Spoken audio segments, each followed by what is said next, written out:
Namanda, namanda, namanda. Okay, thank you everyone. Something I've never really had the chance to say before during a Dharma message here at Buddhist Church of Oakland. Happy Father's Day! Wow. Normally this weekend would have been our bazaar. And so for however many decades, fathers at the Buddhist Church of Oakland have not gotten Father's Day off. So this is the first time. So if you're watching this, I want to wish you a happy Father's Day. For Father's Day, I wore my dad's tie, one of my father's ties that I still have. I don't have that many. But just, really realizing, wow, this is unusual. I never have to, we do Mother's Day service and we kind of do it as Parents' Day service.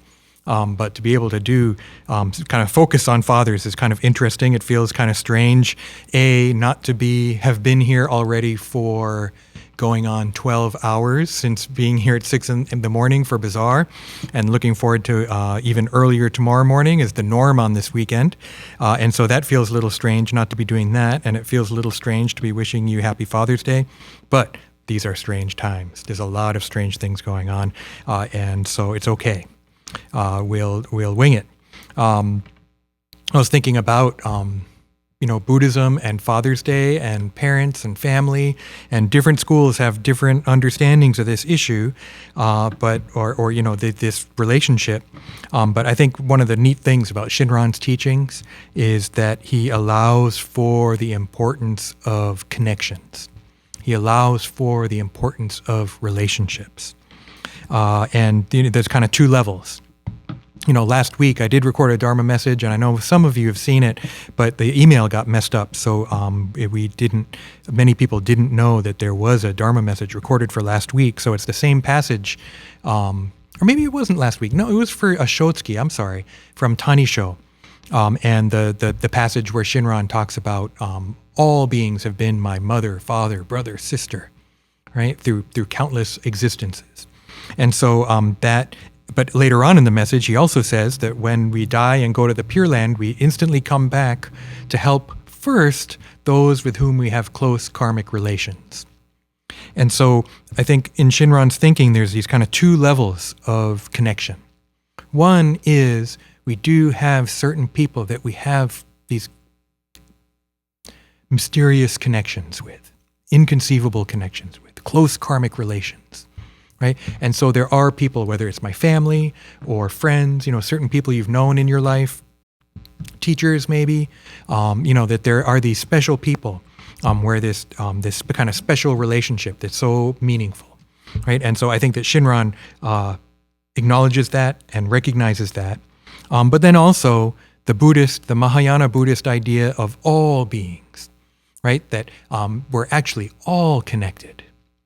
And that the Buddha's wisdom and compassion extends to all beings, not just one special group or one certain group, right? So I really like how Shinran acknowledges both of those levels, right? That there are special people we have connections to, and we're all connected. Right? And so just kind of thinking about that on the all-being side, it's kind of like open it up beyond just my circle. Open it up beyond just my family.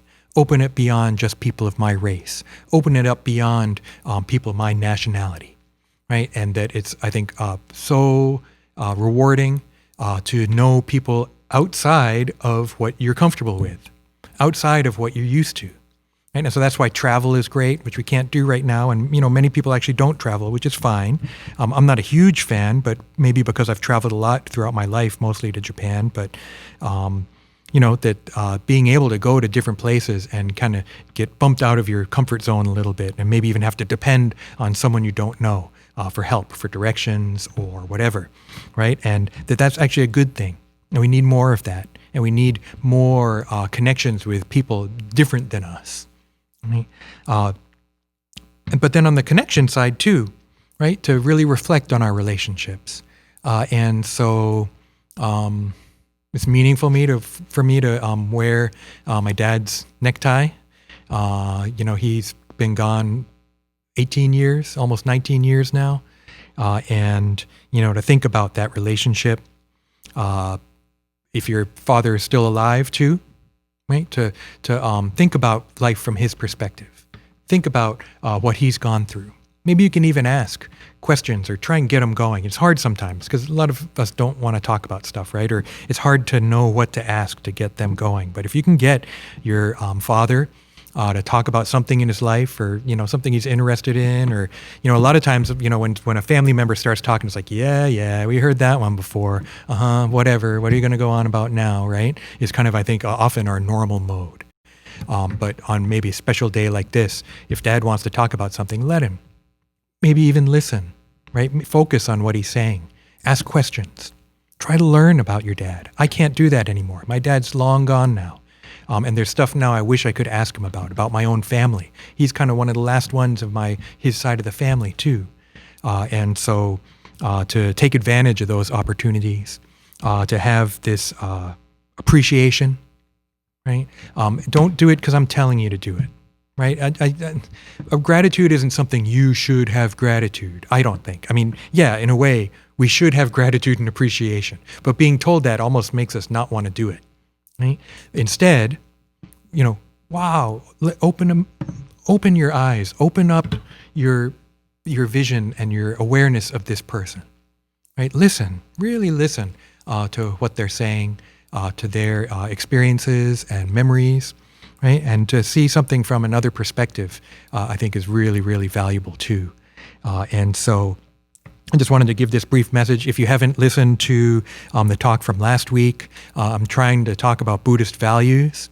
And this is almost an extension of that, because I think for us, Jodo Shinshu values is value your relationships, value the people around you, right? Value the opportunities you have to talk and to listen, right? To share in your lives together.